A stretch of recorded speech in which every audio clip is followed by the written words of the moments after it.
នេះគឺជាប្រភេទ website ដែលទំនើបមួយហើយប្រសិនណាបានអ្នកទាំងអស់គ្នាកលេចមកខាងស្ដាំដៃឃើញថាមាន chat assistant bot មួយសម្រាប់ឆ្លើយតបទៅកាន់ភ្ញៀវរបស់យើង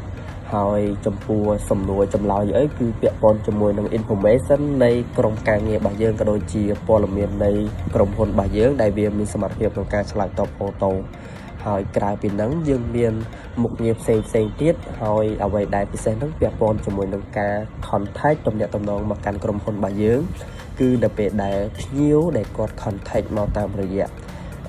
website របស់យើងនេះគឺវា send message ទាំងអស់ហ្នឹងចូលមកកាន់ទូរស័ព្ទដៃរបស់យើងក្រៅពីហ្នឹងគឺវាមាន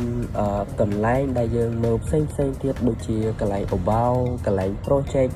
កន្លែង service ផ្សេងដែលយើងបានរៀបចំតាមលំដាប់លំដោយពាក់ព័ន្ធជាមួយនឹងការ design ដែលមានបទពិសោធន៍ហើយ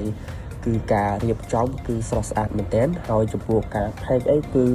អត់ refresh ទាំងអស់ដោយសារតែយើងប្រើជាមួយនឹង program ដែលវាទាន់សម័យជាមួយនឹង program ប្រភេទដែលទំនើបគឺវាអត់ classic ទេ